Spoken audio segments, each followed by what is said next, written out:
아이야, 조금만 참거라. 내가 꼭 살려주마! 안녕하세요. 구독과 좋아요 부탁드립니다. 혼례를 올리는 날 아침, 한설은 붉은 치마 저고리를 입고 작은 방 안에 앉아 있었습니다. 창밖에서는 마을 사람들의 웅성거림이 들려왔지요. 말 못하는 처자를 박진사 댁에서 받아들이다니. 아무리 귀가 먼들 며느리가 벙어리라니 체면이 말이 아니지. 한설은 고개를 숙인 채 손끝으로 치마폭을 쓸어내렸습니다. 손가락 끝에 전해지는 비단의 결이 낯설게 느껴졌지요. 그녀는 입술을 꾹 다물었습니다. 말을 할 수 없다는 것, 그것은 이미 오래전부터 익숙한 일이었습니다.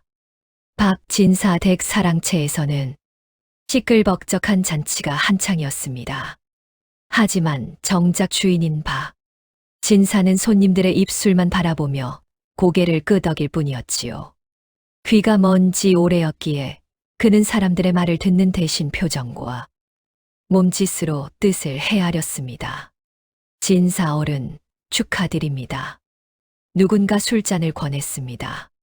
박진사는 빙그레 웃으며 잔을 받았지요. 하지만 그의 눈빛은 어딘가 먼 곳을 향하고 있었습니다. 사람들은 그저 귀가 먼 노인의 멍한 표정이려니 여겼지만 박진사의 마음속에는 묘한 떨림이 일고 있었습니다. 초례를 치르는 시간이 되었습니다. 한설은 붉은 족두리를 쓰고 마당으로 나왔지요. 사람들의 시선이 일제히 그녀에게 쏠렸습니다. 한설은 천천히 걸음을 옮겼습니다. 그녀의 코끝에 희미한 약재 냄새가 스쳤지요. 감초, 당귀, 백출. 한설은 무심코 코를 벌름거렸습니다. 박진사는 며느리를 마주했습니다. 처음 보는 얼굴이었지만 그녀의 손을 잡는 순간 가슴 한편이 뜨끔했지요. 낯익은 느낌이었습니다.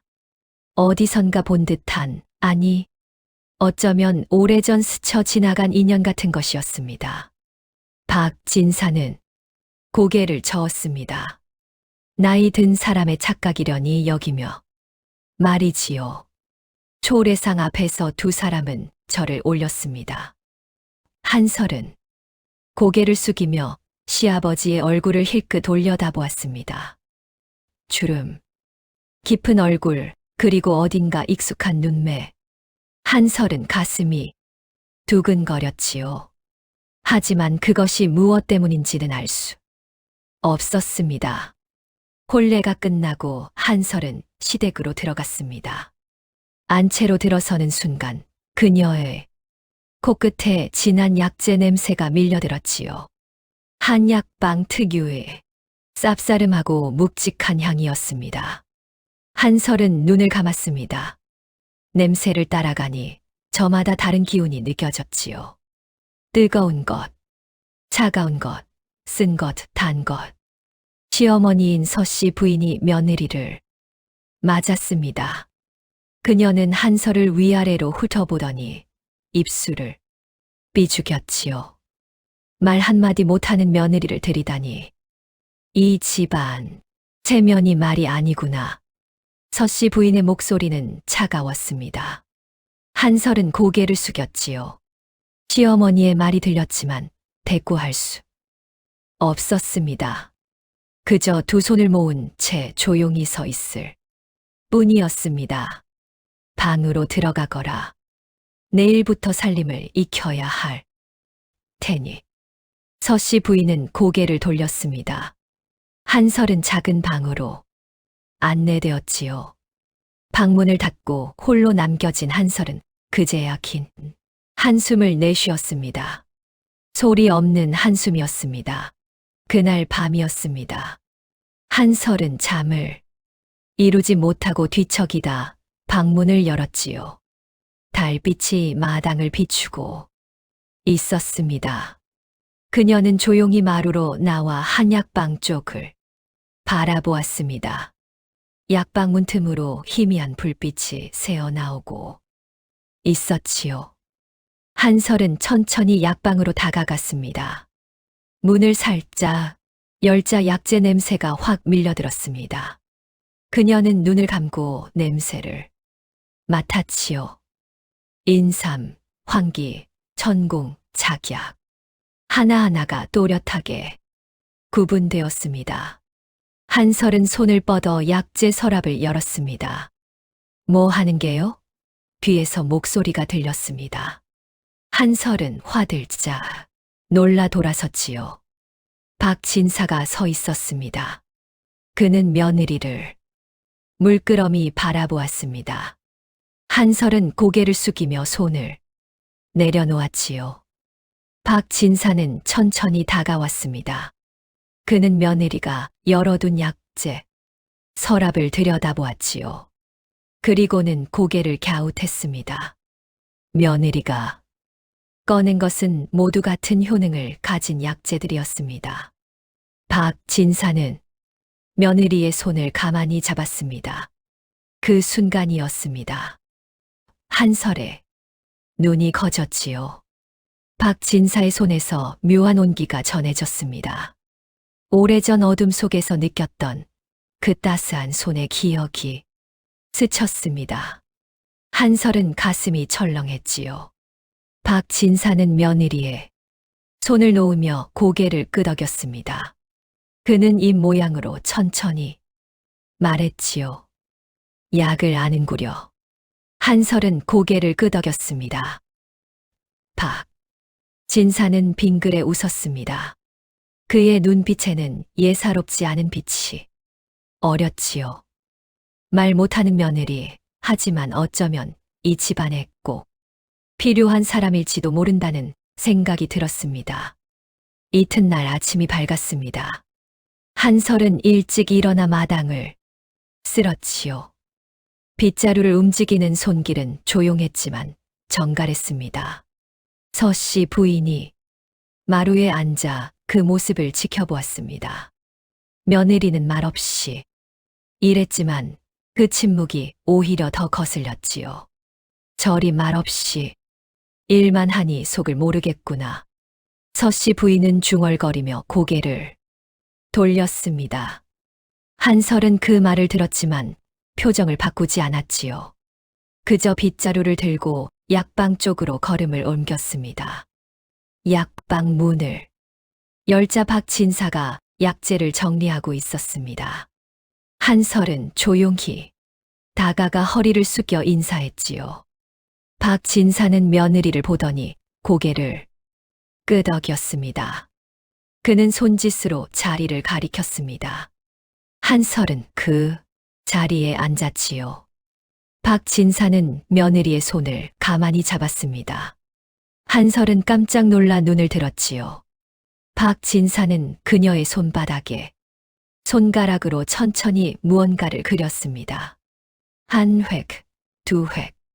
한설은 눈을 깜빡였습니다. 글자였지요. 약. 한설은 고개를 끄덕였습니다. 박진사는 다시 손바닥에 글자를 썼습니다. 아는가. 한설은 잠시 망설이다 고개를 끄덕였지요.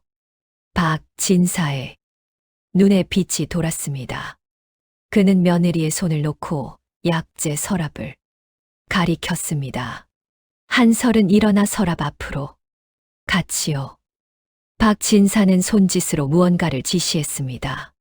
한설은 서랍을 하나씩 열었습니다. 약재 냄새가 코끝을 스쳤지요. 감초, 당귀, 백추줄, 천공. 그녀는 눈을 감고 냄새를 맡았습니다. 그리고는 손을 뻗어 한 서랍을 열었지요. 박진사는 고개를 갸웃했습니다. 한설은 서랍 안에 약재를 꺼냈습니다. 겉보기에 멀쩡해 보였지요. 하지만 그녀는 코를 가까이 대고 냄새를 맡더니 고개를 저었습니다. 박진사는 눈을 가늘게 떴습니다. 그는 약재를 집어 직접 냄새를 맡았지요. 상한 약재였습니다. 박진사는 눈을 크게 떴습니다. 그는 며느리를 물끄러미 바라보았지요. 한설은 다른 서랍을 열었습니다. 그리고는 또 한 움큼을 꺼내 보였습니다. 진사는 그것도 확인했습니다. 역시 상한 약재였지요. 박진사는 감탄했습니다. 그는 며느리의 손을 다시 잡았습니다. 손바닥에 글자를 썼지요. 놀랍다. 한설은 수줍게 고개를 숙였습니다. 박진사는 빙그레 웃었습니다. 그는 며느리의 어깨를 가볍게 두드렸지요. 한설은 가슴이 따뜻해지는 걸 느꼈습니다. 오랜만에 느끼는 인정이었습니다. 그때 약방 문이 열렸습니다. 행수가 들어섰지요. 그는 박진사에게 허리를 숙였습니다. 진사 어르신, 오늘 약재 정리는 제가 하겠습니다. 진사는 정행수를 보며 고개를 끄덕였습니다. 정행수는 한설을 힐끗 보았지요. 그의 눈빛이 차가웠습니다. 며느님께서 약바 일을 거두시는 모양입니다. 정행수의 목소리에는 비아냥이 섞여 있었습니다. 한설은 고개를 숙였지요. 박진사는 정행수의 입 모양을 보지 못했습니다. 그는 그저 며느리에게 손짓으로 나가라 했지요. 한설은 약방을 나왔습니다. 마당을 지나는데 남편 우진이 사랑채에서 나왔습니다. 그는 아내를 보더니 걸음을 멈췄지요. 한설도 멈춰 섰습니다. 두 사람은 마주 보았습니다. 우진은 입을 열었습니다. 어젯밤엔 잘 쉬었소. 한설은 고개를 끄덕였습니다. 우진은 입술을 깨물었지요. 아내는 대답할 수 없었습니다. 그는 그걸 알면서도 자꾸 말을 걸었습니다. 한설은 손을 들어 무언가를 그리려 했지요. 하지만 우진은 알아보지 못했습니다. 나는 당신과 이야기하고 싶소. 우진의 목소리는 떨렸습니다. 한설은 눈을 내리깔았지요. 그녀도 같은 마음이었습니다. 하지만 방법이 없었습니다. 우진은 한숨을 쉬었습니다. 미안하오. 나는 당신을 어찌 대해야 할지 모르겠소. 우진은 고개를 돌렸습니다. 그리고는 사랑채로 돌아갔지요. 한설은 그 뒷모습을 바라보았습니다. 가슴이 먹먹했습니다. 남편은 자신과 말하고 싶어 했지만 정작 손을 내밀지는 않았지요. 그날 밤이었습니다. 한설은 홀로 방에 앉아 있었습니다. 창밖으로 달빛이 스며들었지요. 그녀는 손가락으로 바닥에 글자를 썼습니다. 하나씩 천천히 자신의 마음을 담아서요. 말하고 싶다. 그 순간 사랑채에서 희미한 불빛이 보였습니다. 한설은 창을 열고 내다보았지요. 우진이 촛불을 켜고 무언가를 쓰고 있었습니다. 그의 그림자가 창호지에 비쳤습니다. 한설은 그 모습을 가만히 바라보았지요. 우진은 붓을 들고 시를 쓰고 있었습니다. 하지만 글자는 써지지 않았습니다. 그는 붓을 내려놓고 얼굴을 감쌌지요. 답답함이 가슴을 짓눌렀습니다. 아내와 한마디도 나누지 못하는 자신이 한심했습니다. 한설은 창을 닫았습니다. 그리고는 다시 바닥에 글자를 썼지요. 이번엔 다른 글자였습니다. 시아버지, 진사는 그녀와 이야기했습니다. 손바닥에 글자를 쓰는 방식으로요. 느렸지만 통했습니다. 한설은 그 방법이 신기했지요. 박 진사는 그녀를 이해하려 했습니다. 남편보다 먼저요. 다음 날 아침 한설은 다시 약방으로 갔습니다. 박 진사가 기다리고 있었지요. 그는 며느리의 손을 잡고 손바닥에 글자를 썼습니다. 오늘도 한설은 미소 지었습니다. 박 진사도 웃었지요. 두 사람은 말없이 약재를 정리하기 시작했습니다. 손끝으로 나누는 대화였습니다. 느렸지만 따뜻했지요. 정행수는 그 모습을 멀리서 지켜보았습니다. 그의 눈빛이 어두워졌습니다. 며느리가 약방일에 끼어드는 건 달갑지 않았지요. 그는 입술을 비틀며 돌아섰습니다. 서씨 부인도 마루에서 그 광경을 보았습니다. 시아버지와 며느리가 손을 맞잡고 있는 모습이었지요. 그녀는 눈을 가늘게 떴습니다. 묘한 질투가 일었습니다. 자신도 시아버지와 그렇게 가까이 지낸 적이 없었으니까요. 한설은 몰랐습니다. 자신이 이 집안의 작은 파문을 일으키고 있다는 걸요. 그녀는 그저 약재, 냄새를 맡으며 하나씩 골라낼 뿐이었습니다. 박 진사는 그런 며느리를 보며 고개를 끄덕였습니다. 손바닥에 다시 글자를 썼지요. 고맙다. 한설은 눈시울이 뜨거워졌습니다. 오랜만에 들은 감사였습니다. 아니, 듣지 못했지만 느낀 감사였지요. 그녀는 고개를 숙였습니다. 박 진사는 며느리의 어깨를 다독였습니다. 그 손길에서 한설은 또 느꼈습니다. 오래전 어둠 속에서 자신을 끌어준 그 손의 온기를요. 하지만 그게 누구였는지는 여전히 알 수 없었습니다. 한설은 고개를 들어 시아버지를 바라보았지요. 박 진사는 빙그레 웃고 있었습니다. 사흘째 되던 날 아침이었습니다. 약방 앞마당에 낯선 가마가 섰지요. 가마 앞에는 관복 차림에 사내가 서 있었습니다. 정행수가 허리를 굽혀 인사했습니다. 어서 오십시오, 나리. 박 진사는 약방 안에서 이 모양을 읽었습니다. 귀한 손님이 왔음을 알아챘지요. 그는 서둘러 문을 열고 나왔습니다. 관복의 사내가 고개를 숙였습니다. 진사님, 급히 처방이 필요합니다. 대감마님께서 갑자기 쓰러지셨습니다. 박 진사는 이 모양을 읽고 고개를 끄덕였습니다. 그는 손짓으로 안으로 들라 했지요. 정행수가 앞장섰습니다. 약방 안으로 들어서자 사내가 종이를 꺼냈습니다. 의원이 써준 처방전이었지요. 박 진사는 처방전을 살폈습니다. 눈빛이 굳어졌지요. 귀한 약재가 여러 필요했습니다. 그는 정행수를 바라보았습니다.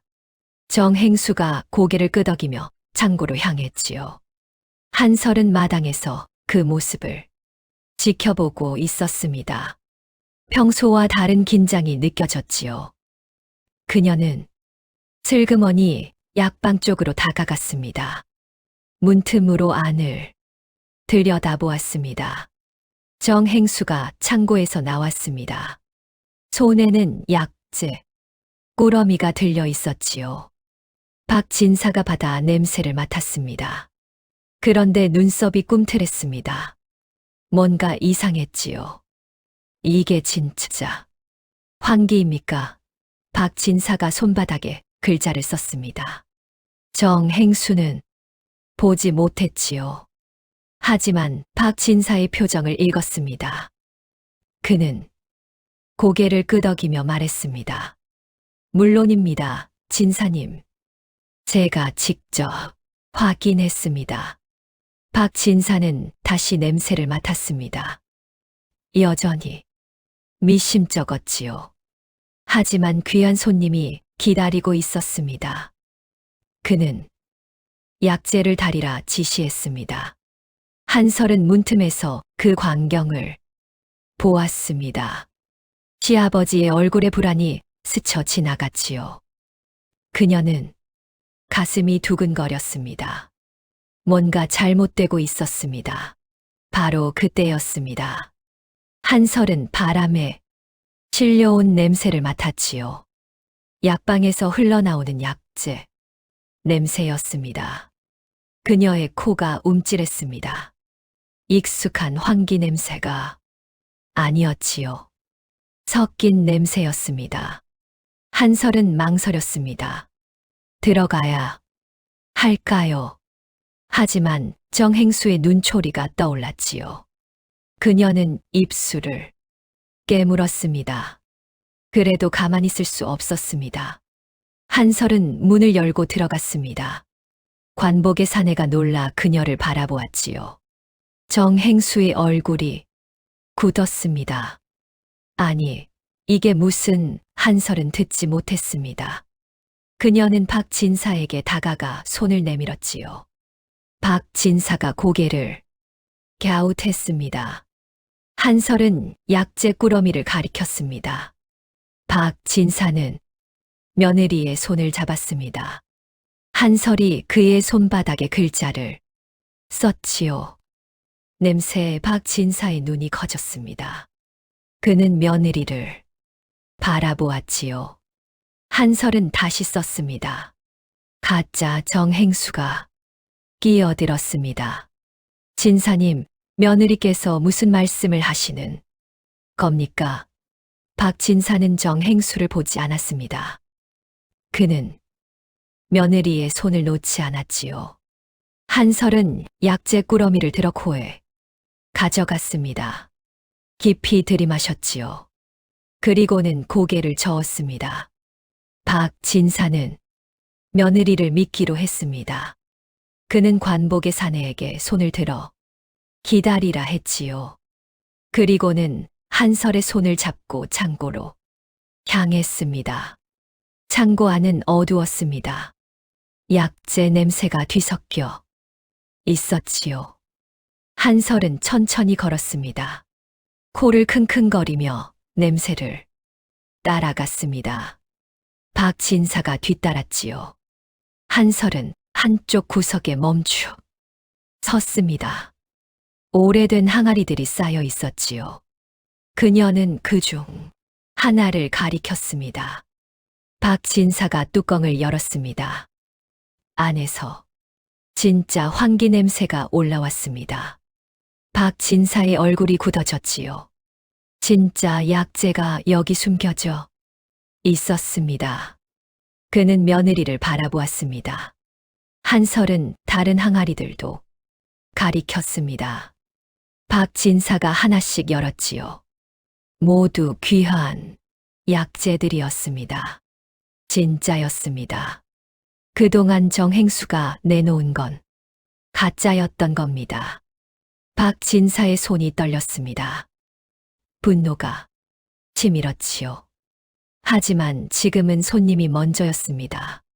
그는 진짜 환기를 집어들고 약방으로 돌아갔습니다. 정행수는 창고 앞에서 기다리고 있었습니다. 박진사가 나오자 그의 얼굴이 하얗게 질렸지요. 박진사는 그를 지나쳐 약방으로 들어갔습니다. 한설이 뒤따랐습니다. 박진사는 진짜 약재로 다시 처방을 준비했습니다.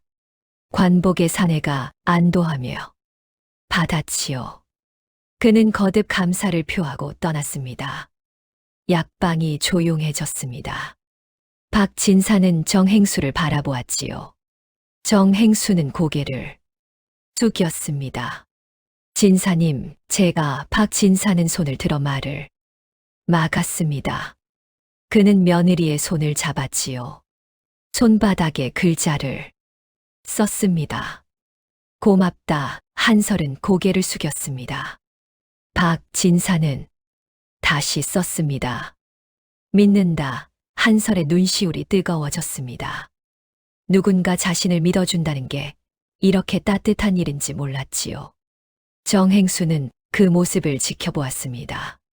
그의 주먹이 굳게 쥐어졌지요. 며느리 때문에 계획이 틀어졌습니다.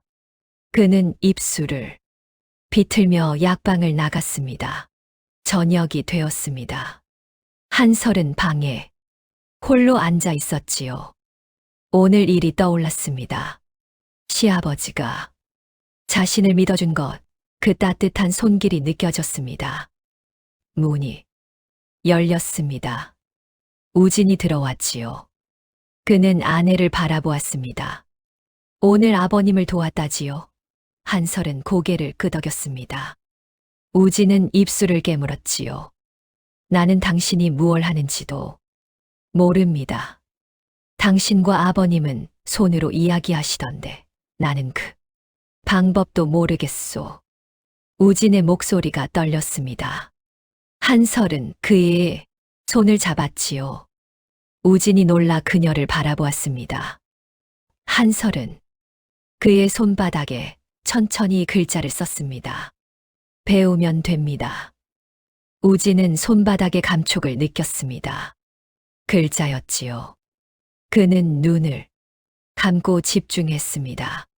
한설이 다시 썼습니다.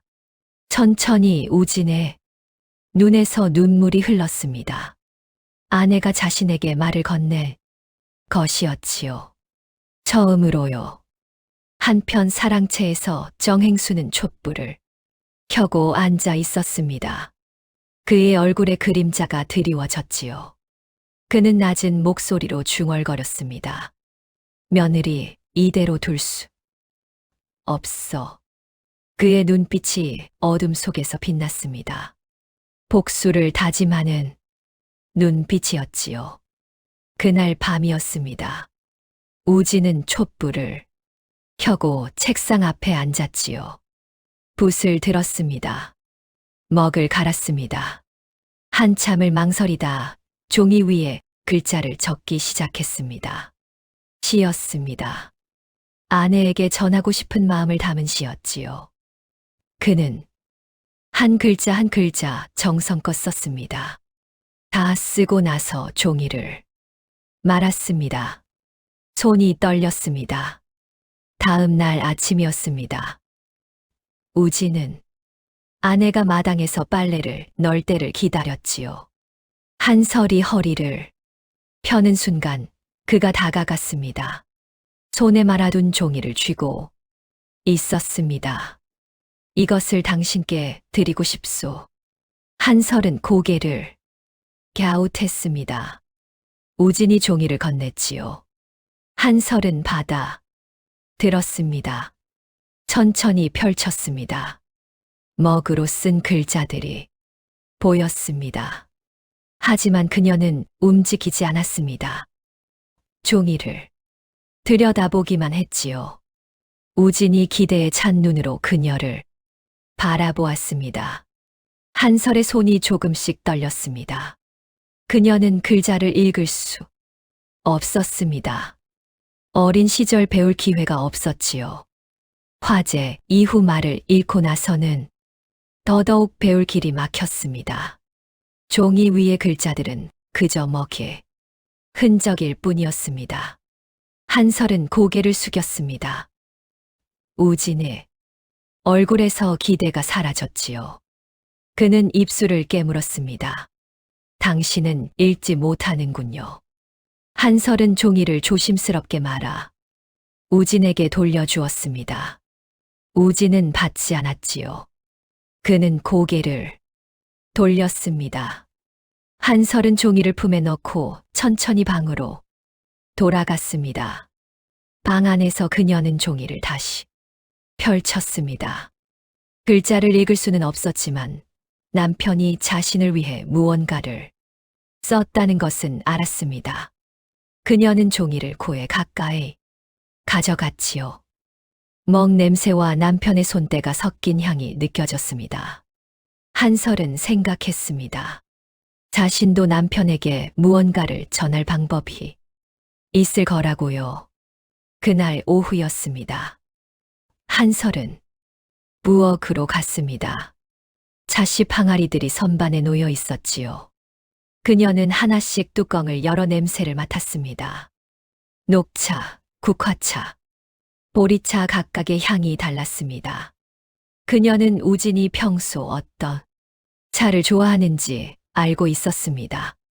그가 피곤할 때는 구수한 것을, 글을 쓸 때는 맑은 것을 찾았지요. 한설은 여러 차십을 조금씩 섞기 시작했습니다. 녹차에 국화를 조금, 그리고 말린 귤 껍질을 한 자락 더했습니다. 비율을 맞추는데 시간이 걸렸지요. 냄새를 맡고 조금 더 하고 다시 맡았습니다. 마침내 그녀가 만족할 만한 향이 완성되었습니다. 저녁이 되었습니다. 한설은 차를 우렸습니다. 따뜻한 김이 올라왔지요. 그녀는 찻잔을 들고 우진의 서재로 갔습니다. 문을 두드렸습니다. 들어오시오. 한설이 들어갔습니다. 우진은 책상에 앉아 있었지요. 그는 아내를 보고 잠시 망설였습니다. 한설은 찻잔을 그의 앞에 조심스럽게 놓았습니다. 우진은 찻잔을 바라보았습니다. 그리고 천천히 들어 올렸지요. 향이 코끝에 닿았습니다. 은은했습니다. 맑으면서도 깊었습니다. 그는 한 모금 마셨습니다. 입안의 향이 퍼졌습니다. 녹차의 청량함, 국화의 그윽함, 귤 껍질의 상큼함이 조화를 이뤘지요. 그는 눈을 감았습니다.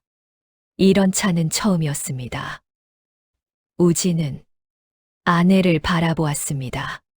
한설은 그를 보고 있었지요. 우진의 눈에서 눈물이 흘렀습니다. 이게 당신의 말이군요. 한설은 고개를 끄덕였습니다. 우진은 다시 차를 마셨습니다. 한 모금이 아내의 마음처럼 느껴졌지요.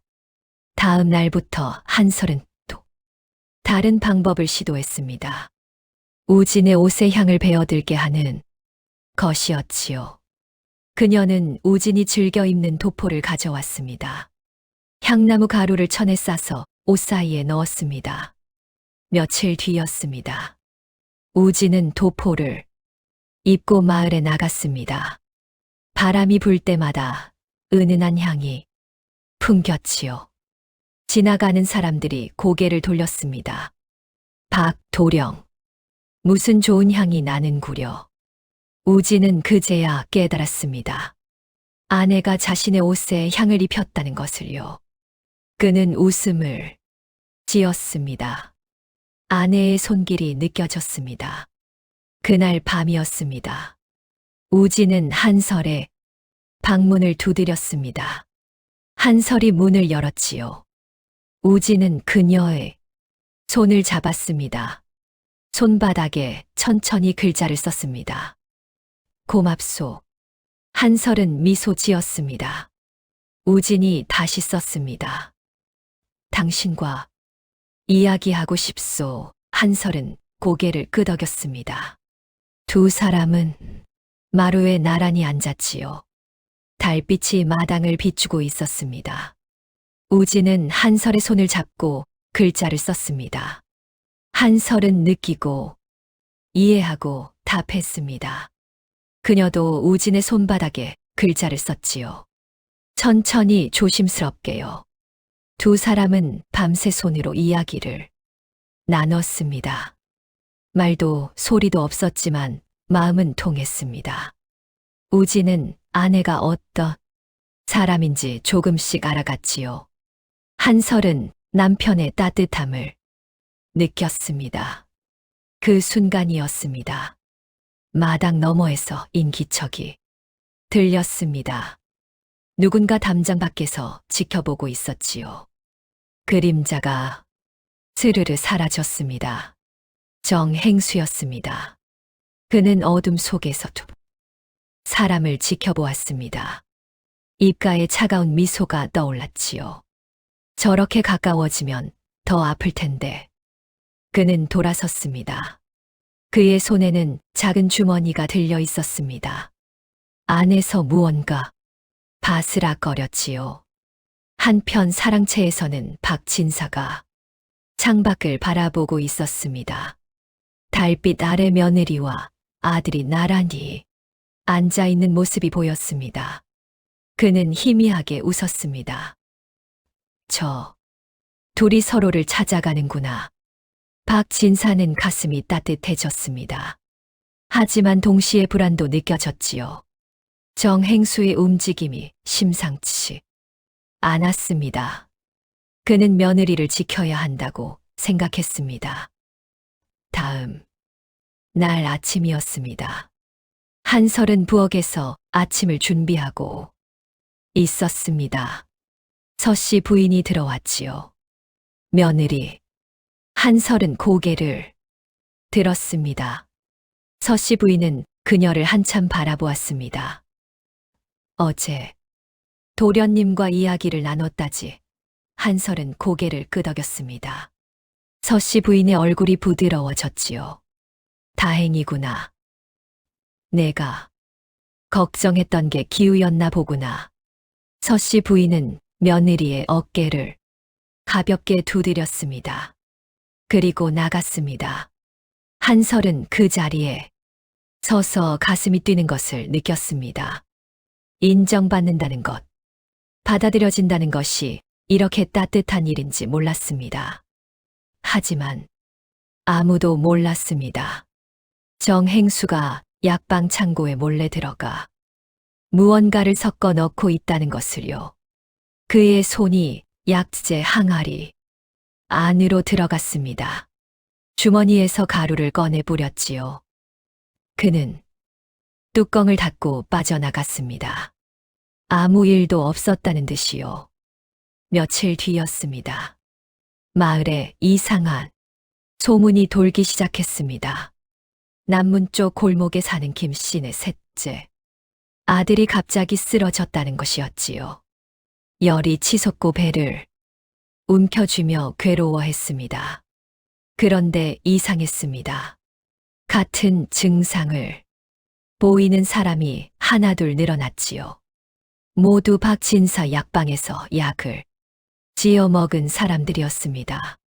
소문은 빠르게 퍼졌습니다. 약방 앞에 사람들이 몰려들었지요. 항의하는 목소리가 높아졌습니다. 박진사는 당황했습니다. 약재를 다시 살폈지만 아무 이상이 없어 보였습니다. 사흘째 되던 날이었습니다. 관아에서 사또의 명을 받은 관속들이 들이닥쳤습니다. 약방 문이 거칠게 열렸지요.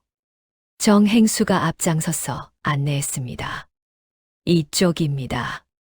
약재는 모두 저 창고에 보관하고 있습니다. 관속들이 창고로 들어갔습니다. 박진사는 뒤따라 들어가려 했지만 제지당했지요. 한설은 안채에서 그 광경을 지켜보았습니다. 가슴이 철렁 내려앉았습니다. 정행수는 관속들에게 무언가를 속삭였습니다. 관속 하나가 고개를 끄덕이더니 약재 항아리를 열었지요. 코를 찌르는 냄새가 퍼졌습니다. 이것 보시오. 이 약재에서 이상한 냄새가 납니다. 박진사가 다가갔습니다.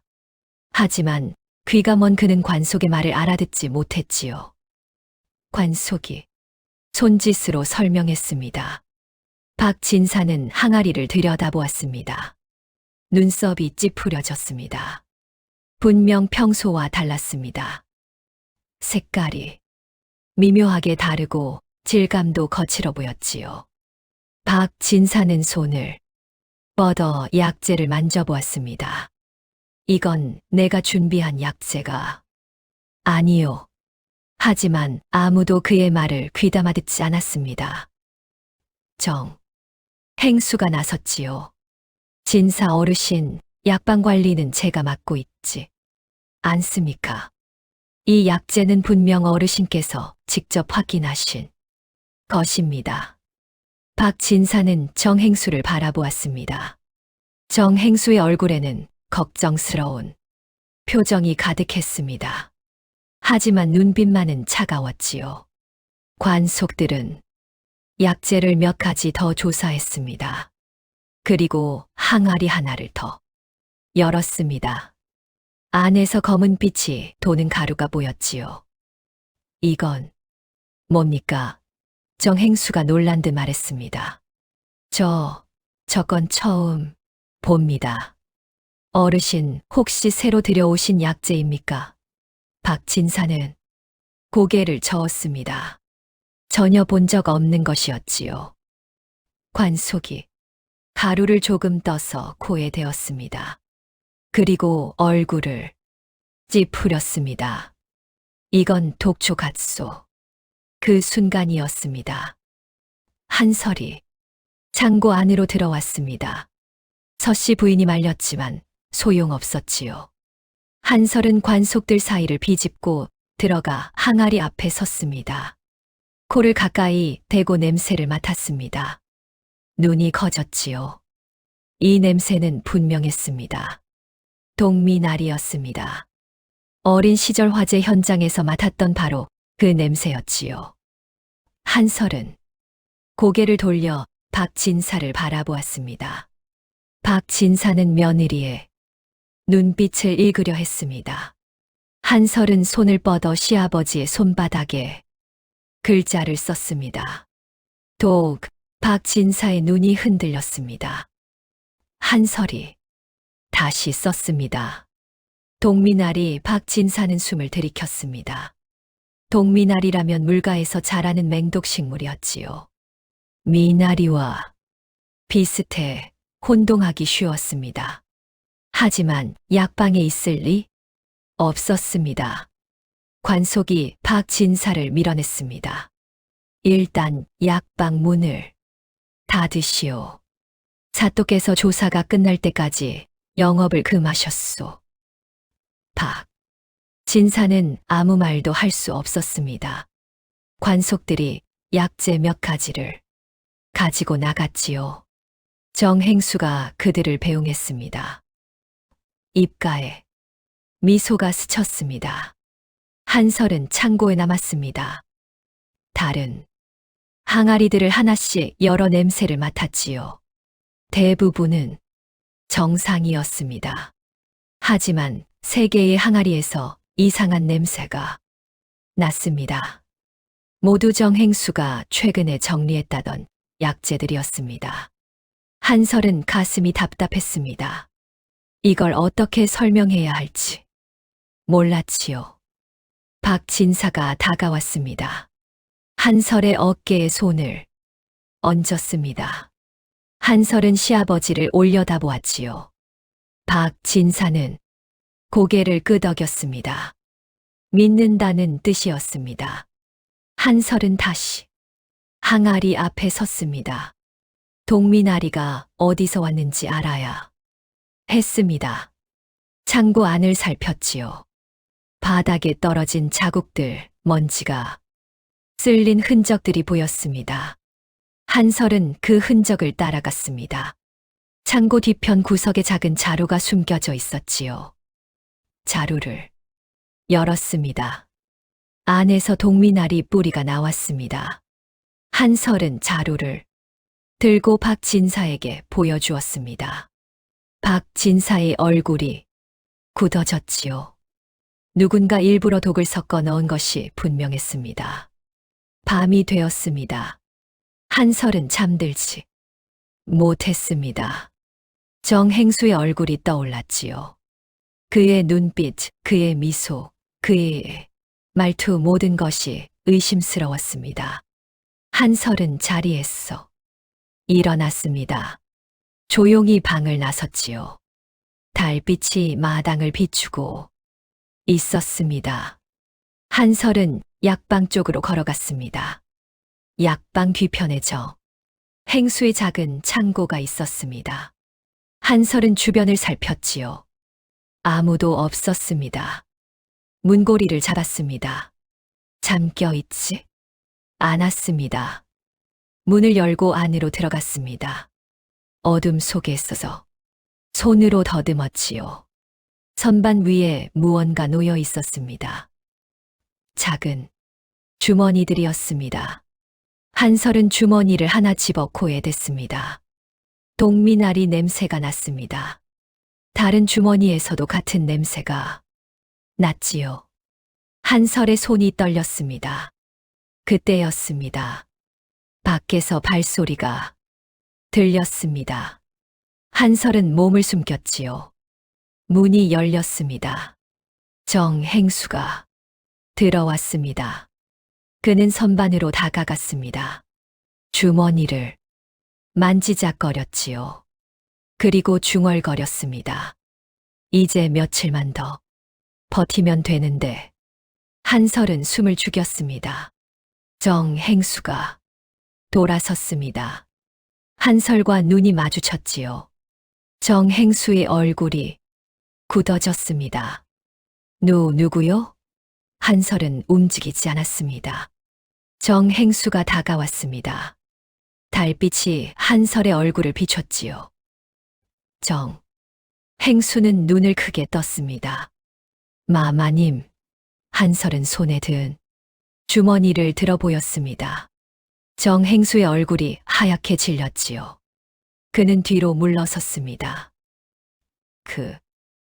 그건 오해요. 그냥 쥐약이요. 한설은 고개를 저었습니다. 정행수는 당황했지요. 말을 못하는 여자였습니다. 하지만 눈빛은 모든 것을 알고 있었습니다. 정행수는 돌아서서 달아나려 했습니다. 하지만 문 앞에 박진사가 서 있었지요. 우진도 함께였습니다. 박진사는 정행수를 노려보았습니다. 우진이 한설에게 다가와 주머니를 받아들었습니다. 냄새를 맡고 얼굴을 찌푸렸지요. 이건 동미나리요. 정행수는 무릎을 꿇었습니다. 용서하십시오. 제가 막아들었습니다. 하지만 박진사는 고개를 저었습니다. 우진이 관하로 달려갔지요. 얼마 뒤 관속들이 와서 정행수를 끌고 갔습니다. 한설은 그 자리에 서서 지켜보았습니다. 가슴이 두근거렸지요. 자신이 가문을 지켰다는 생각이 들었습니다. 박진사가 며느리에게 다가왔습니다. 그녀의 손을 잡았지요. 손바닥에 글자를 썼습니다. 고맙소. 한설은 고개를 숙였습니다. 박진사는 며느리의 어깨를 두드렸습니다. 우진도 다가와 아내의 손을 잡았지요. 그날 밤 세 사람은 사랑채에 모여 앉았습니다. 말은 없었지만 마음은 통했습니다. 하지만 한설은 알지 못했습니다. 정행수의 창고 구석에서 발견한 낡은 천 조각이 무엇을 의미하는지를요. 그 천에는 20년 전 화재 현장에 제 냄새가 배어 있었습니다. 정행수가 끌려간 다음 날 아침, 한설은 다시 그 창고로 향했습니다. 어젯밤 어둠 속에서 보았던 천 조각이 마음에 걸렸지요. 창고 구석에 천 조각은 그대로 있었습니다. 한설은 그것을 집어들었습니다. 손끝에 닿는 감촉이 낯이 걷지요. 코에 가져갔습니다. 순간 한설의 몸이 굳어졌습니다. 이 냄새였습니다. 20년 전 그날 불길 속에서 자신을 감싸주었던 그 냄새였지요. 당귀와 전공, 그리고 묵은 쑥이 섞인 독특한 향이었습니다. 한설의 손이 떨렸습니다. 천 조각을 꽉 쥐었지요. 기억이 물밀듯 밀려왔습니다. 타오르는 불길, 무너지는 석가래, 그리고 자신을 안아 올린 누군가의 팔. 그분은 이 천으로 어린 자신을 감싸주었습니다. 연기에 질식하지 말라고, 불똥이 닿지 말라고 말이지요. 그리고 밖으로 뛰쳐나갔습니다. 한설은 천을 품에 안았습니다. 눈물이 흘렀지요. 소리 없이 울었습니다. 그날 저녁이었습니다. 한설은 천 조각을 목에 둘렀습니다. 원래 늘 지니고 다니던 것이었지요. 다만 평소엔 속옷 안에 감춰두었습니다. 사랑채에서 저녁 문안을 드릴 때였습니다. 한설이 고개를 숙여 인사를 올렸지요. 박진사가 며느리를 맞이했습니다. 그런데 박진사의 시선이 한설의 목에 머물렀습니다. 천 조각이 살짝 드러나 있었지요. 박진사의 얼굴이 하얗게 질렸습니다. 손이 떨렸습니다. 입술이 파르르 떨렸지요. 박진사는 천천히 며느리에게 다가갔습니다. 손을 뻗어 천 조각을 만졌습니다. 한설은 놀라서 고개를 들었습니다. 시아버지의 눈에 눈물이 고여 있었지요. 박진사는 천 조각을 쓰다듬었습니다. 이 천이었습니다. 20년 전 자신이 불 속에서 구한 아이에게 덮어주었던 바로 그 천이었지요. 모서리에 작은 매듭이 3개 있었습니다. 박진사가 직접 묶은 것이었습니다. 박진사는 뒤로 물러섰습니다. 가슴이 터질 듯 했지요. 며느리를 다시 보았습니다. 그 아이가 자신이 목숨 걸고 구한 그 아이가 바로 며느리였습니다. 박진사는 입을 열었습니다. 하지만 소리는 나오지 않았지요. 귀가 먼 사람이 말을 하는 것은 쉽지 않았습니다. 그저 며느리를 바라볼 뿐이었습니다. 한설도 시아버지를 바라보았습니다. 시아버지의 눈빛이 달랐지요. 무언가 알고 있다는 듯한, 그리운 듯한, 슬픈 듯한 눈빛이었습니다. 박진사는 손을 들었습니다. 한설의 손바닥에 천천히 글자를 썼지요. 그때 그 아이가 당신이요? 한설은 눈을 크게 떴습니다. 시아버지도 알고 계신 것이었습니다. 고개를 끄덕였지요. 박진사는 눈을 감았습니다. 눈물이 흘렀습니다. 박진사는 며느리를 끌어안았지요. 한설도 시아버지를 껴안았습니다. 두 사람은 한참을 그렇게 서 있었습니다. 우진이 방에 들어왔습니다. 아버지와 아내가 껴안고 있는 모습을 보았지요. 우진은 놀라서 멈춰 섰습니다. 박진사가 며느리를 놓았습니다. 우진에게 손짓했지요. 우진이 다가왔습니다. 박진사는 아들의 손을 잡고 며느리의 손도 잡았습니다. 그리고 두 손을 맞잡게 했습니다. 우진은 아버지를 보았지요. 박진사는 고개를 끄덕였습니다. 박진사는 책상으로 가서 붓을 들었습니다.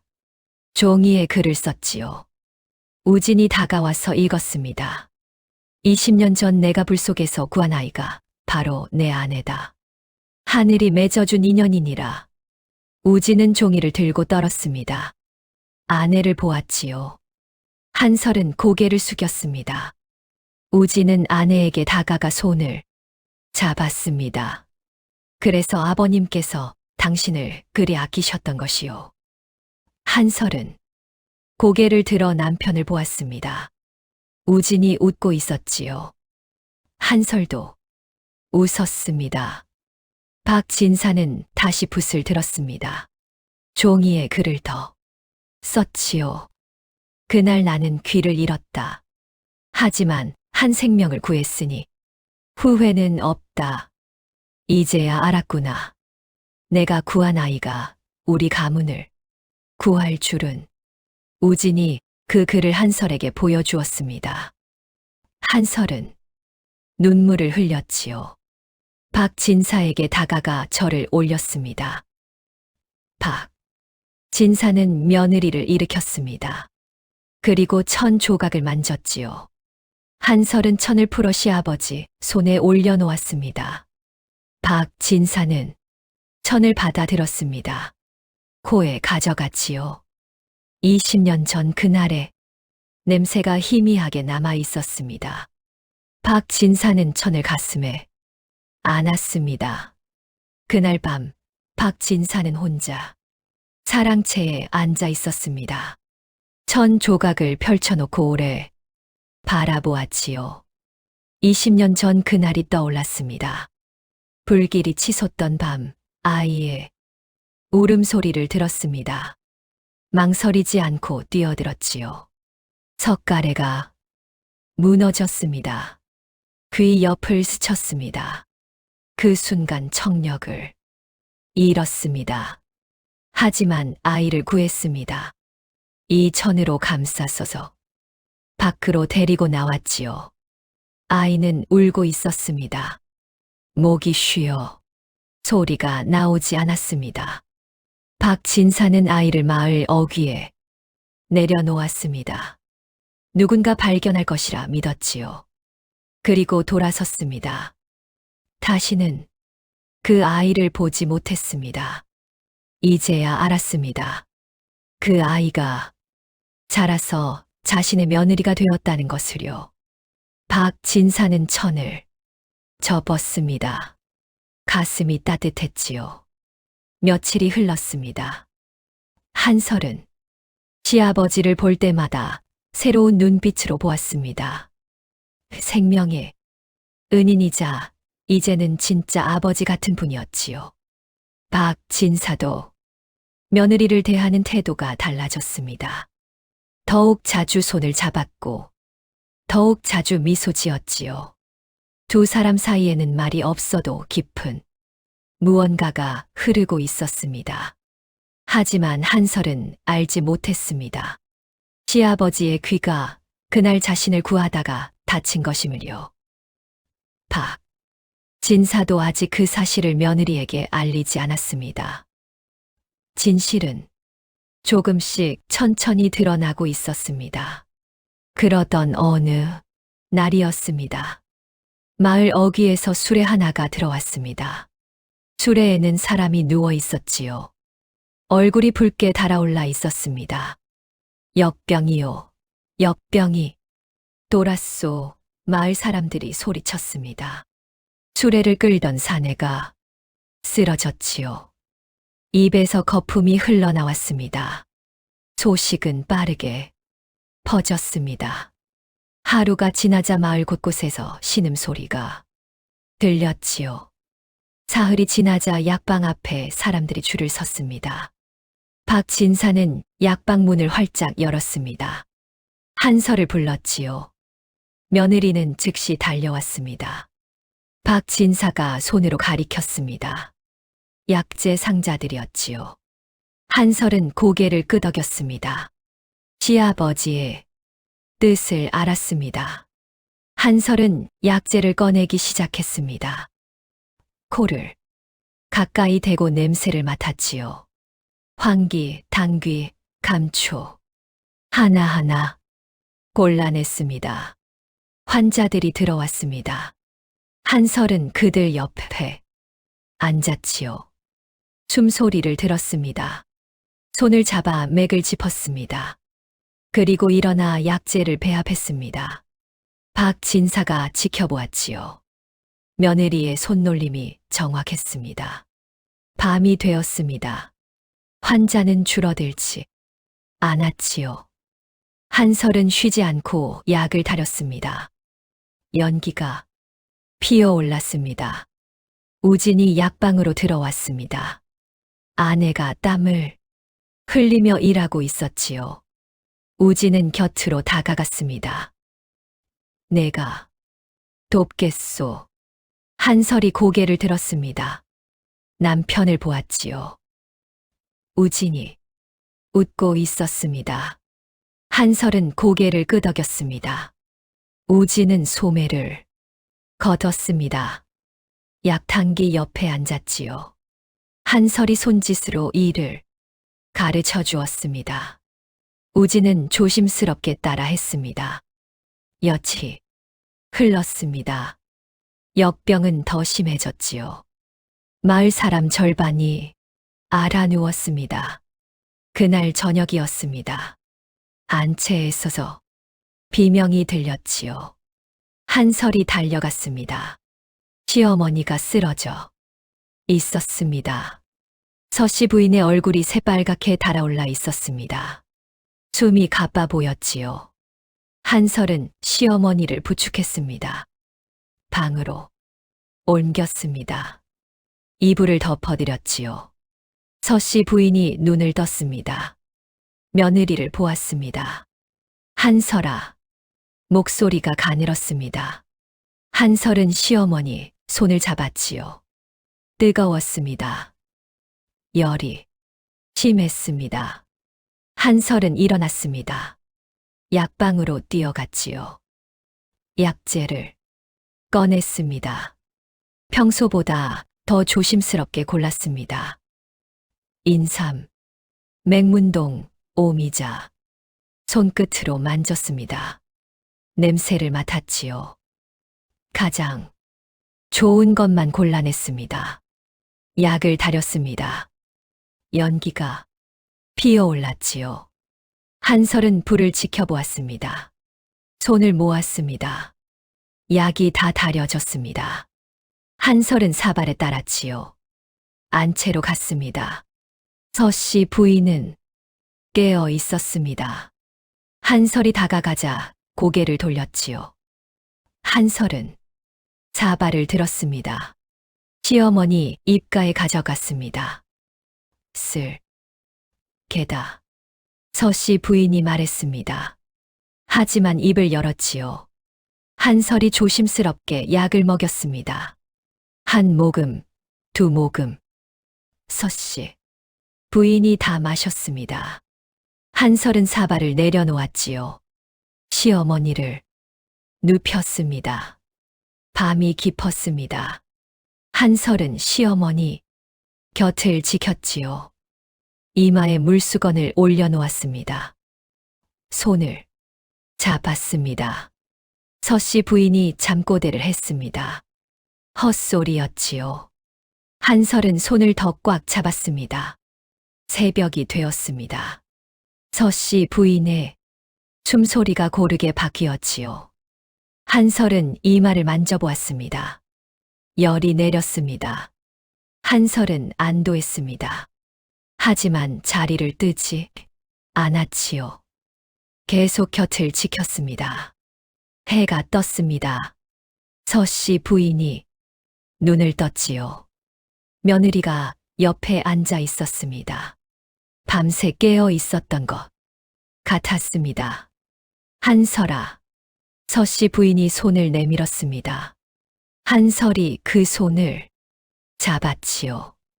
시어머니가 당겼습니다. 한설이 가까이 갔습니다. 서씨 부인이 며느리를 끌어안았습니다. 한설은 놀랐지요. 시어머니가 떨고 있었습니다. 고맙구나. 정말 고맙다. 서씨. 부인의 목소리가 떨렸습니다. 한설은 시어머니를 안았지요. 눈물이 흘렀습니다. 며칠 후 서씨 부인은 완전히 회복했습니다. 마을 사람들도 하나둘 나아지기 시작했지요. 한설이 만든 약이 효과를 보았습니다. 마을 사람들이 약방 앞에 모였습니다. 한설에게 절을 했지요. 손끝에 의원이십니다. 한 노인이 말했습니다. 다른 사람들도 고개를 끄덕였지요. 한설은 고개를 숙였습니다. 박진사가 며느리 곁에 섰습니다. 어깨에 손을 올렸지요. 한설이 고개를 들었습니다. 시아버지가 웃고 있었습니다. 서씨 부인도 나왔습니다. 며느리를 보았지요.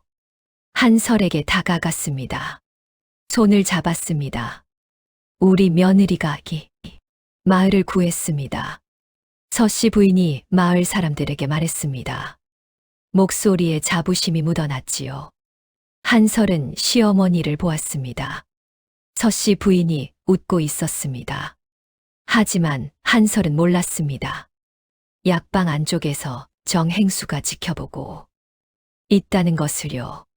정행수의 얼굴이 일그러져 있었습니다. 역병이 끝나가고 있었습니다. 하지만 다른 위기가 다가오고 있었지요. 정행수는 장부를 펼쳤습니다. 붓을 들었습니다.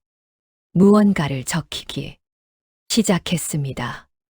역병이 지나간 뒤 약방은 다시 조용해졌습니다. 하지만 정행수의 마음속에는 어둠이 깊어지고 있었지요. 그날 밤이었습니다. 정행수는 약방 안쪽 골방에 혼자 앉아 있었습니다. 촛불 하나만 켜져 있었지요. 그의 손에는 장부가 들려 있었습니다. 이제 끝이다. 정행수가 중얼거렸습니다. 장부를 덮었지요. 일어섰습니다. 약재 창고로 갔습니다. 창고 안은 어두웠습니다. 정행수는 주위를 둘러보았지요. 아무도 없었습니다. 그는 품에서 작은 항아리를 꺼냈습니다. 등잔기름이었습니다. 행수는 항아리를 열었지요. 약재 더미 위에 기름을 부었습니다. 한 곳이 아니었습니다. 여러 곳에 뿌렸지요. 기름 냄새가 퍼졌습니다. 정행수는 창고 밖으로 나왔습니다. 뒤돌아보지 않았지요. 사랑채로 향했습니다. 박진사가 거처하는 곳이었지요. 문을 열었습니다. 박진사가 책상 앞에 앉아 있었습니다. 박진사는 정행수를 보았습니다. 손짓으로 물었지요. 무슨 일이냐고. 정행수는 장부를 내밀었습니다. 박진사가 장부를 받았습니다. 펼쳐보았지요. 눈빛이 변했습니다. 장부에는 거짓 숫자가 가득했습니다. 정행수가 입을 움직였습니다. 박진사는 귀가 들리지 않았지만 이 모양을 읽을 수 있었지요. 진사님께서 약재를 빼돌리셨습니다. 박진사가 고개를 저었습니다. 손을 내저었지요. 아니라고 했습니다. 하지만 정행수는 웃고 있었습니다. 이미 관가에 고했습니다. 정행수가 말했습니다. 박진사는 일어서려 했지요. 하지만 정행수가 밀쳤습니다. 박진사가 넘어졌습니다. 정행수는 문을 닫았습니다. 밖에서 빗장을 걸었지요. 박진사가 문을 두드렸습니다. 소리가 나지 않았습니다. 귀가 먼 박진사는 자신이 내는 소리를 들을 수 없었지요. 정행수는 다시 약재 창고로 갔습니다. 품에서 부싯돌을 꺼냈습니다. 불을 붙였지요. 작은 불꽃이 일었습니다. 정행수는 불붙은 나뭇가지를 약재 더미에 던졌습니다. 기름을 뿌려둔 곳이었지요. 순식간이었습니다. 불길이 치솟았습니다. 연기가 피어올랐지요. 정행수는 뒤돌아섰습니다. 약방을 빠져나갔습니다. 안채에서는 아무도 몰랐습니다. 밤이 깊었고 모두 잠들어 있었지요. 하지만 한 사람만은 달랐습니다.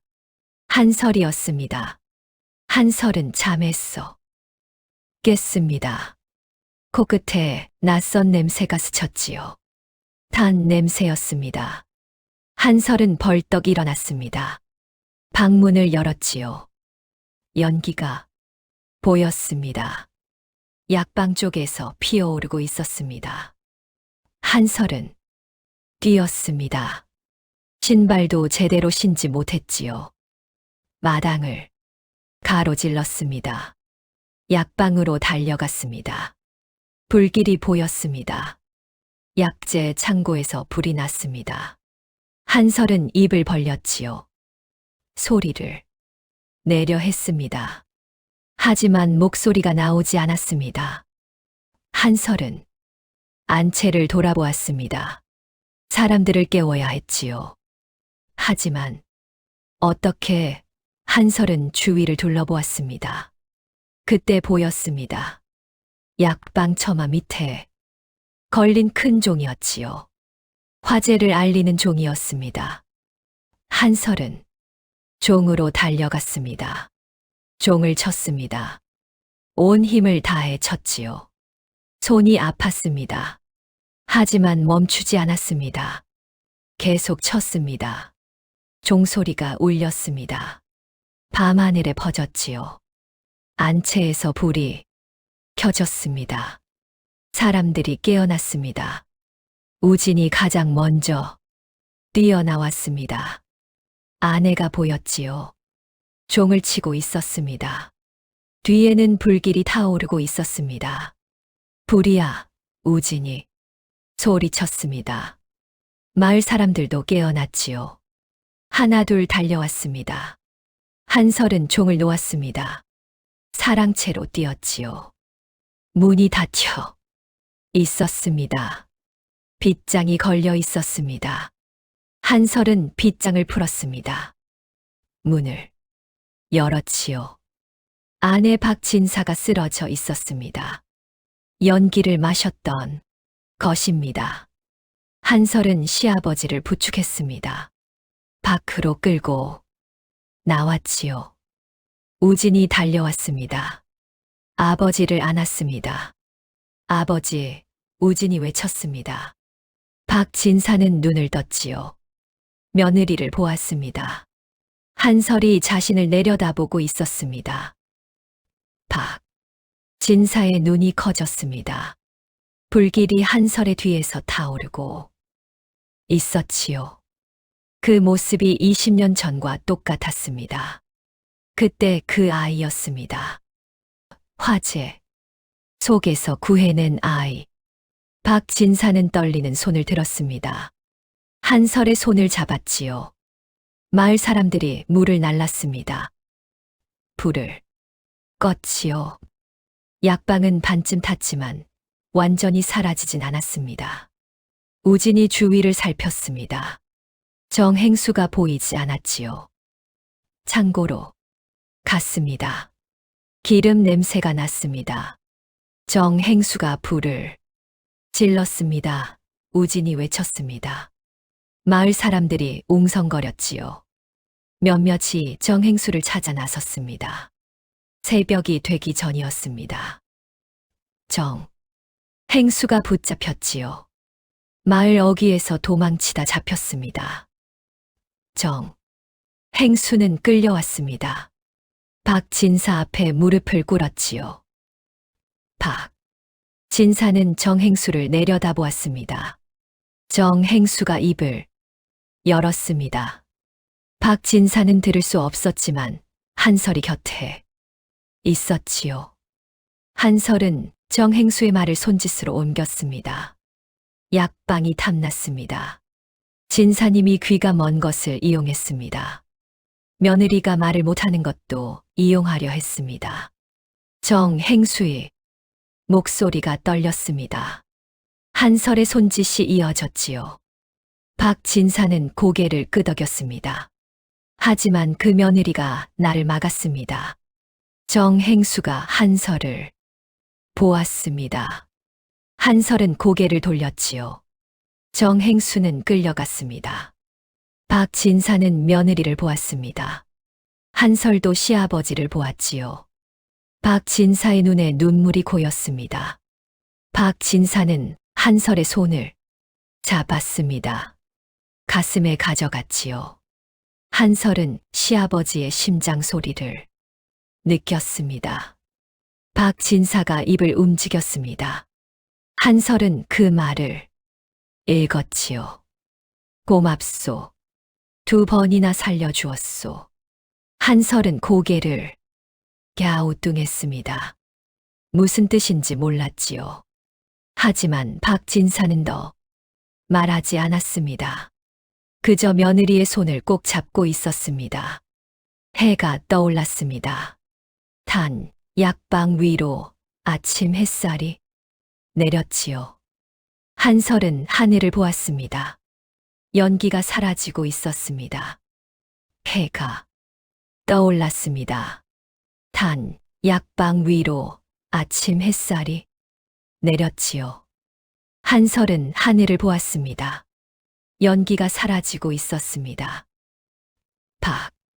진사는 며느리의 손을 놓지 않았습니다. 한설도 시아버지의 손을 잡고 있었지요. 두 사람은 탄 약방을 바라보았습니다. 우진이 다가왔습니다. 아버지와 아내를 번갈아 보았지요.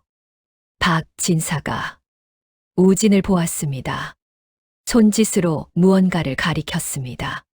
사랑채였습니다. 우진은 고개를 끄덕였지요. 박진사를 부축해 사랑채로 향했습니다. 한설도 따라갔습니다. 방 안으로 들어갔습니다. 진사는 벽장을 가리켰지요. 우진이 벽장을 열었습니다. 낡은 나무 상자가 보였습니다. 박진사가 고개를 끄덕였습니다. 우진이 상자를 꺼냈지요. 박진사는 상자를 무릎 위에 올려놓았습니다. 뚜껑을 열었습니다. 안에 헝겊 보자기가 있었지요. 박진사는 보자기를 꺼냈습니다. 천천히 풀었습니다. 작은 옷가지가 나왔습니다. 아이 옷이었지요. 탄 자국이 있었습니다. 한설은 그 옷을 보았습니다. 가슴이 뛰었습니다. 낯익은 느낌이 들었지요. 한설은 옷을 만졌습니다. 손끝으로 천을 쓰다듬었습니다.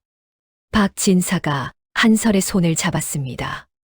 자신의 가슴에 가져갔지요.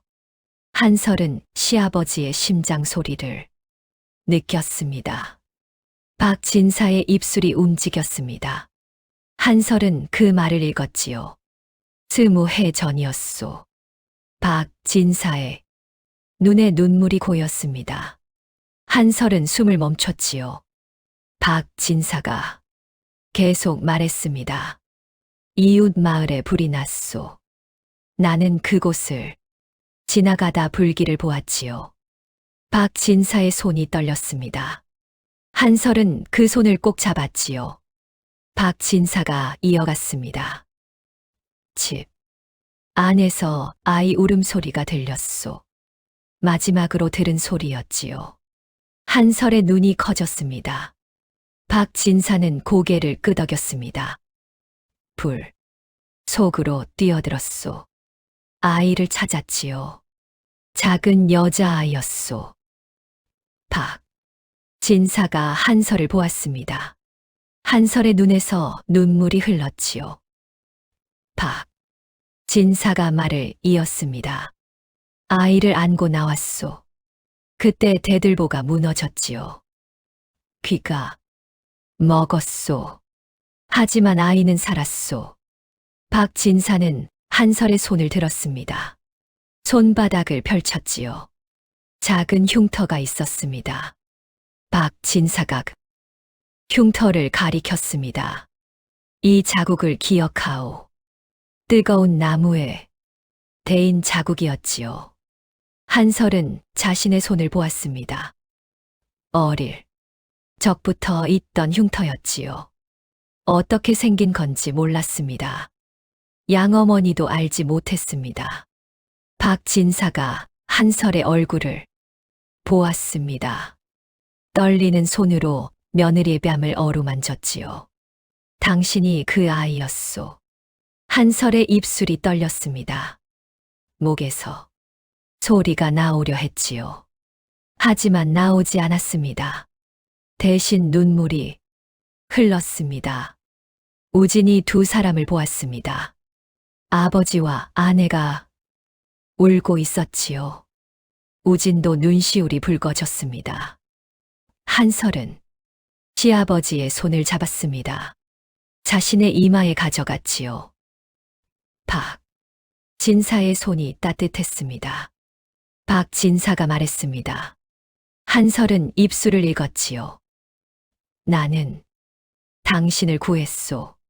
당신은 나를 구했소. 2번이나. 한설은 고개를 저었습니다. 손짓으로 말했지요. 우진이 그 손짓을 소리로 옮겼습니다. 아버님이 먼저 저를 구하셨습니다. 제가 한 일은 아무것도 아닙니다.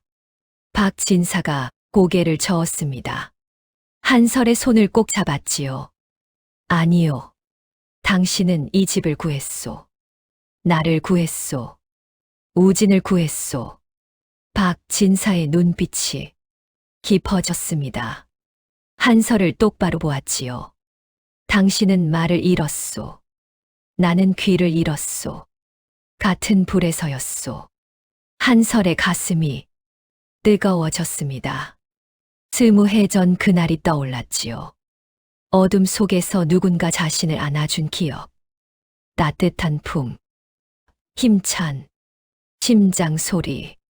한설은 박진사를 껴안았습니다. 박진사도 며느리를 안았지요. 2 사람은 한참을 그렇게 있었습니다. 우진이 2 사람을 보았습니다. 운명이란 게 있다면 이런 것이겠지요. 우진은 조용히 방을 나왔습니다. 밖에 서씨 부인이 서 있었습니다. 아들을 보았지요. 우진이 어머니에게 말했습니다. 아버지와 한설이 만난 건 우연이 아니었습니다. 서씨 부인은 고개를 끄덕였습니다. 이미 알고 있었다는 듯이요. 서씨 부인이 말했습니다. 하늘이 맺어준 인연이구나. 방 안에서 한설과 박진사는 여전히 껴안고 있었습니다. 박진사가 며느리의 등을 토닥였지요. 한설은 시아버지의 심장 소리를 들었습니다. 아니, 들었다기보다 느꼈습니다. 가슴으로 전해지는 떨림이었지요. 한설은 그 떨림이 말보다 더 많은 것을 전한다는 걸 알았습니다. 박진사가 한설을 놓았습니다. 며느리의 얼굴을 보았지요. 한설도 시아버지를 보았습니다.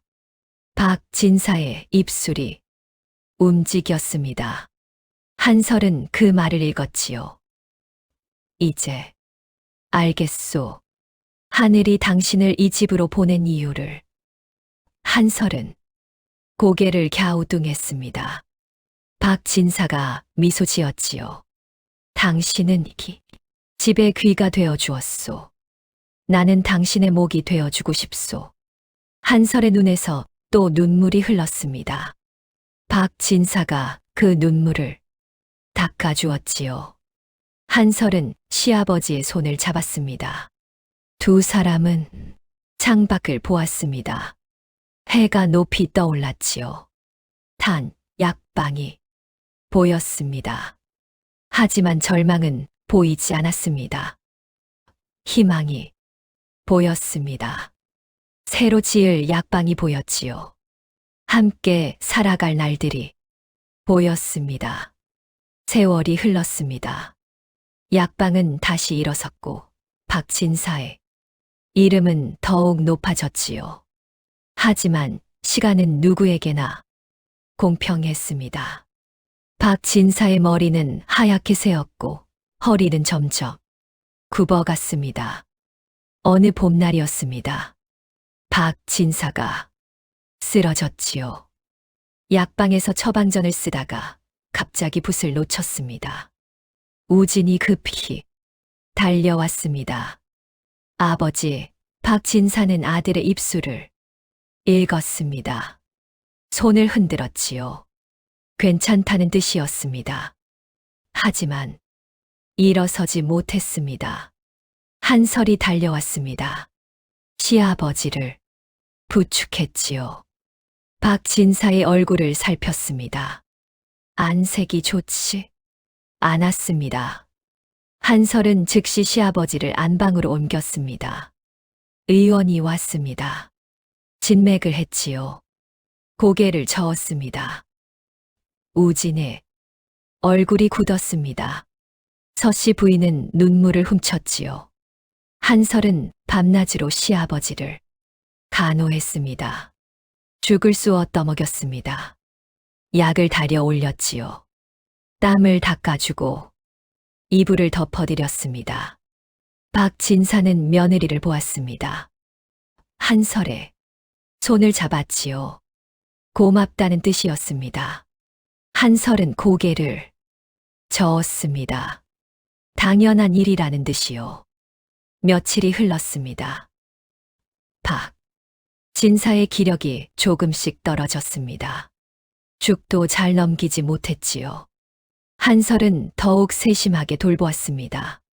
그러던 어느 날 밤이었습니다. 한설이 박진사의 이마를 닦아주고 있었지요. 갑자기 목에서 이상한 느낌이 들었습니다. 간질간질한 느낌이었습니다. 한설은 목을 만졌습니다. 떨림이 느껴졌지요. 입을 벌렸습니다. 작은 소리가 나왔습니다. 아! 한설은 놀라 입을 막았습니다. 방금 소리가 난 것 같았습니다. 하지만 확신할 수 없었지요. 20해 넘게 소리를 내본 적이 없었습니다. 다시 시도했습니다. 입을 열었지요. 이번엔 확실했습니다. 소리가 났습니다. 한설의 눈이 커졌지요. 손이 떨렸습니다. 박진사는 잠들어 있었습니다. 한설은 조용히 방을 나왔습니다. 우진이 마루에 앉아 있었지요. 한설은 남편 앞에 섰습니다. 입을 열었습니다. 우진이 고개를 들었습니다. 아내를 보았지요. 한설의 입술이 떨리고 있었습니다. 우진은 뭔가 이상함을 느꼈습니다. 한설은 다시 시도했습니다. 더 크게 소리를 냈지요. 여보. 우진이 벌떡 일어났습니다. 아내를 똑바로 보았지요. 믿을 수 없다는 표정이었습니다. 지금 소리가? 한설은 고개를 끄덕였습니다. 눈물이 흘렀지요. 우진은 아내를 껴안았습니다. 한설, 당신 목소리가 서씨 부인이 달려왔습니다. 아들의 목소리에 놀란 것이었지요. 며느리를 보았습니다. 한설은 시어머니를 보았습니다. 떨리는 목소리로 말했지요. 어머님. 서씨. 부인은 입을 막았습니다. 눈물이 쏟아졌습니다. 며느리를 끌어안았지요. 한설아. 그날 밤 박진사의 집은 기쁨으로 가득했습니다. 하지만 한설은 웃지 못했습니다. 시아버지가 떠올랐기 때문이었지요. 며칠이 더 흘렀습니다. 한설의 목소리는 조금씩 또렷해졌습니다. 처음엔 작고 쉰 목소리였지요. 하지만 점점 맑아졌습니다. 박진사의 상태는 더 나빠졌습니다. 이제 거의 일어나지 못했지요. 한설은 더욱 애타게 시아버지를 돌보았습니다. 어느 날 저녁이었습니다. 진사가 눈을 떴습니다. 한설을 보았지요. 손짓으로 불렀습니다. 한설은 시아버지 곁에 앉았습니다. 박진사가 손을 들었지요. 한설의 목을 가리켰습니다. 그리고 물었습니다. 목소리가 돌아왔다지요? 한설은 놀랐습니다. 시아버지가 어떻게 알았을까요? 우진이 말했던 것이었지요. 한설은 고개를 끄덕였습니다. 박진사가 미소 지었습니다. 기쁜 표정이었지요. 하지만 곧 슬픔이 스쳤습니다. 자신은 들을 수 없다는 걸 알았기 때문이었습니다. 한설은 시아버지의 손을 잡았습니다. 박 진사가 며느리를 보았지요. 입술을 움직였습니다. 한 번만 듣고 싶소. 한설의 가슴이 뜨거워졌습니다. 눈물이 흘렀지요. 하지만 시아버지는 귀가 먹었습니다. 들을 수 없었습니다. 그날 밤 한설은 잠들지 못했습니다. 시아버지 곁을 지켰지요. 박진사의 숨소리가 점점 약해졌습니다. 다음 날 새벽이었습니다. 박진사가 눈을 떴습니다. 한설을 보았지요. 손을 내밀었습니다. 한설은 시아버지의 손을 잡았습니다. 박진사가 미소 지었습니다. 평화로운 얼굴이었지요. 바로 그 순간이었습니다. 한설은 깨달았습니다. 이제 시간이 얼마 남지 않았다는 걸요. 가슴이 터질 듯 아팠습니다. 한설은 시아버지의 손을 꼭 잡았습니다. 입을 열었지요. 목소리를 냈습니다. 아버지. 작은 목소리였습니다. 하지만 또렷했지요. 한설은 계속 말했습니다. 아버지. 저예요. 한설이에요. 박진사는 며느리의 입술을 보았습니다. 하지만 들을 수는 없었지요. 한설은 울먹였습니다. 아버지, 사랑합니다. 고맙습니다. 한설의 눈물이 시아버지의 손등에 떨어졌습니다. 박진사가 며느리의 눈을 보았지요. 무슨 말을 하는지 알 것 같았습니다. 그때였습니다. 박진사의 눈이 커졌습니다. 뭔가 들리는 것 같았지요. 아주 작고 먼 소리였습니다. 아버지, 희미했습니다. 하지만 분명했지요. 며느리의 목소리였습니다. 박진사의 입가에 미소가 번졌습니다. 한설은 시아버지의 표정 변화를 봤습니다. 혹시 하는 마음에 더 크게 말했지요. 아버지, 저예요. 박진사가 고개를 끄덕였습니다. 들렸습니다. 기적처럼 들렸지요. 생의 마지막 순간 귀가 다시 열린 것이었습니다. 박진사는 한설의 손을 꼭 쥐었습니다. 입술을 움직였지요. 내 딸. 한설은 시아버지를 껴안았습니다. 목 놓아 울었지요. 아버지, 아버지. 박진사는 며느리의 목소리를 들었습니다. 따뜻했습니다. 그리운 소리였지요. 20해 전 불 속에서 들었던 아이의 울음소리가 떠올랐습니다. 박진사가 한설의 등을 토닥였습니다. 마지막 힘을 다해서요. 그리고 속삭였습니다. 고맙소. 네, 딸. 한설은 시아버지의 품에서 울었습니다. 박진사는 며느리를 안은 채 눈을 감았지요. 얼굴에는 평화로운 미소가 머물러 있었습니다. 우진이 방에 들어왔습니다. 아내와 아버지를 보았지요. 무슨 일인지 알았습니다. 무릎을 꿇었습니다. 아버지. 서씨 부인도 들어왔습니다. 남편의 마지막을 보았지요. 조용히 눈물을 흘렸습니다. 한설은 시아버지를 놓지 않았습니다. 한참을 그렇게 있었지요. 박진사의 손은 여전히 따뜻했습니다. 세월이 또 흘렀습니다. 한설과 우진은 약방을 이어갔습니다. 손자들이 태어났지요. 한설은 손자들에게 이야기를 들려주었습니다. 할아버지는 귀가 안 들리셨단다. 할머니는 말을 못했지. 하지만 우린 서로의 마음을 들었단다. 손자들이 물었습니다. 어떻게요? 한설은 미소 지었습니다. 우진도 웃었지요. 한설이 대답했습니다. 마음으로 듣는 거란다. 눈으로 듣고, 손으로 듣고, 가슴으로 듣는 거지. 그 가르침은 3대에 걸쳐 전해졌습니다.